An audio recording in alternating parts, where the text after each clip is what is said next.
आप सभी साथियों को मेरा नमस्कार। दोस्तों, आप जानते हैं कि किसी सरकारी कर्मचारियों के लिए अगर नए वेतन आयोग का गठन होता है तो उनके वेतन में अच्छी खासी वृद्धि देखने को मिल जाती है और हर कर्मचारी इस बात के इंतजार में रहता है कि अगले वेतन आयोग का गठन कब होगा। तो दोस्तों, आपकी जानकारी के लिए हम बता दें कि जो वेतन आयोग का गठन होता है वो प्रत्येक 10 वर्ष के अंतराल पर होता है और इसमें सरकारी कर्मचारियों के वेतन की जो संरचना होती है, जो स्ट्रक्चर होता है, उसमें बदलाव किया जाता है और महंगाई और उसके कार्य को देखते हुए उसके वेतन में अच्छी खासी वृद्धि की जाती है और ये हर 10 वर्ष के अंतराल पर इसकी समीक्षा की जाती है। अभी तक भारत में 7 वेतन आयोगों का गठन हो चुका है। पहले वेतन आयोग की गठन की बात करें तो ये 1946 में पहला वेतन आयोग का गठन हुआ था और इसके अलावा वर्तमान में अगर बात करें तो 7वें वेतन आयोग का गठन हो चुका है, जिसके अंतर्गत आपको वर्तमान में सैलरी दी जा रही है, वेतन आपको दिया जा रहा है। इसके पूर्व में दोस्तों बहुत सारे शिक्षक साथी होंगे जो 5वें वेतन आयोग के तहत अपनी नौकरी को ज्वाइन किए होंगे और कहीं न कहीं कुछ साथी ऐसे होंगे जो 6ठे वेतन में ज्वाइन किए होंगे और कुछ साथी ऐसे होंगे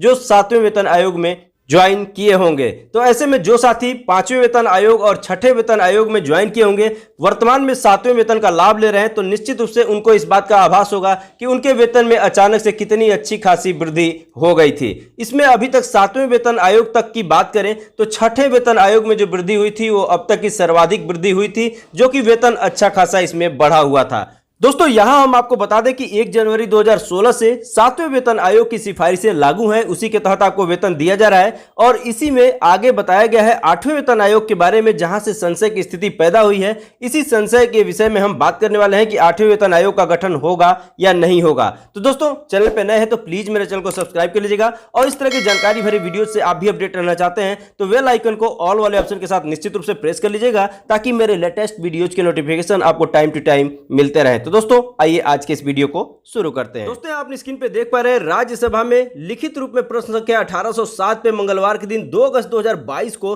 श्री नारायण भाई जे राठवा के द्वारा यही सवाल किया गया था कि क्या 8वें वेतन आयोग का गठन सरकार करेगी या नहीं करेगी, और यह सवाल इनका था वित्त मंत्रालय में मंत्री श्री पंकज चौधरी जी से। तो राठवा जी का क्या सवाल था और मंत्री जी ने क्या जवाब दिया है, इस सारी बातों को क्रम से देख लेते हैं। पहला सवाल राठवा जी का यह था कि क्या यह सच है कि सरकार केंद्र सरकार के कर्मचारियों और पेंशन भोगियों के वेतन भत्तों और पेंशन में संशोधन के लिए 8वें केंद्रीय वेतन आयोग सीपीसी का गठन नहीं करने पर विचार कर रही है? तो इनका जवाब था जी नहीं, यानी कि ये जो पहला प्रश्न है नहीं विचार कर रही है, ऐसा कुछ नहीं है, इन्होंने नहीं में उत्तर दिया है। अब दूसरा प्रश्न देखते हैं, यदि हाँ तो तत्संबंधी ब्यौरा क्या है और इसके क्या कारण है? तो इसका उत्तर तो बिल्कुल नहीं होगा, क्योंकि जब पहला प्रश्न यदि नहीं हो जाता है तो दूसरे का प्रश्न उठता ही नहीं है। तो इसका जवाब आप यहाँ देख सकते हैं, इसका प्रश्न ही नहीं उठता। अब जो तीसरा प्रश्न है दोस्तों, गौर नंबर पे इसको देखते हैं। यहाँ पे राठवा जी ने ये पूछा है कि क्या यह भी सच है कि 7वें केंद्रीय वेतन आयोग ने सिफारिश की थी कि सरकार के कर्मचारियों और पेंशन भोगियों के लिए 10 साल की लंबी अवधि के बाद नया वेतन आयोग बनाने की बजाय इसके वेतन भत्तों और पेंशन की समीक्षा प्रत्येक वर्ष करनी चाहिए? तो दोस्तों, यहीं पे ये कन्फ्यूजन पैदा है। जो प्रत्येक वर्ष की बात की जा रही है, 10 वर्षों पे समीक्षा इसकी न करके प्रत्येक वर्ष की जो बात की गई है 7वें वेतन आयोग में संस्तुति की गई है, इसी के संदर्भ में सवाल किया गया है। और आइए मंत्री जी का कहना क्या है ये देख लेते हैं।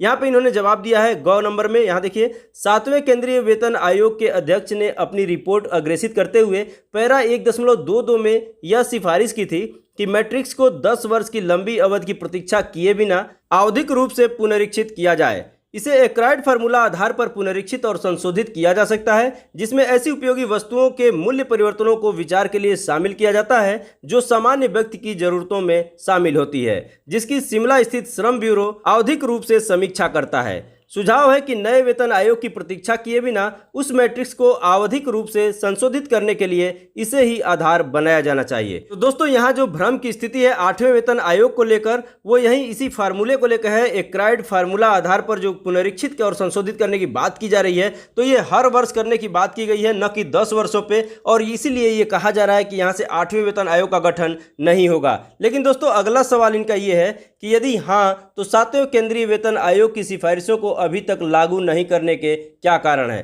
तो दोस्तों यहाँ पे जो 7वें केंद्रीय वेतन आयोग की जो सिफारिशें थी वो अभी तक लागू नहीं हुई है। तो इसका कारण इन्होंने बताया है कि 7वें केंद्रीय वेतन आयोग के आधार पर वेतन और भत्तों के संशोधन के लिए अनुमोदन प्रदान करते समय केंद्रीय मंत्रिमंडल द्वारा इस मुद्दे पर विचार नहीं किया गया है। तो दोस्तों यहाँ चौधरी जी ने अपने जवाब में निश्चित रूप से स्पष्ट कर दिया है कि केंद्रीय मंत्रिमंडल द्वारा इस मुद्दे पर अभी तक कोई विचार नहीं किया गया है और जब तक इस पर विचार नहीं होगा तब तक ये कहना गलत होगा कि 8वें वेतन आयोग का गठन नहीं होगा। तो दोस्तों आप स्पष्ट हो पाए होंगे कि 8वें वेतन आयोग का गठन की स्थिति क्या है और लोगों ने समीक्षा जो की है, जो लोगों की भ्रांतियां हैं, जो सवाल हैं वो क्या होंगे। तो दोस्तों अगर वीडियो अच्छी लगी हो तो लाइक कर दीजिएगा, चैनल पे पहली बार आए तो प्लीज मेरे चैनल को सब्सक्राइब कर लीजिएगा। मिलते हैं दोस्तों नेक्स्ट वीडियो में नेक्स्ट टॉपिक के साथ, तब तक के लिए नमस्कार।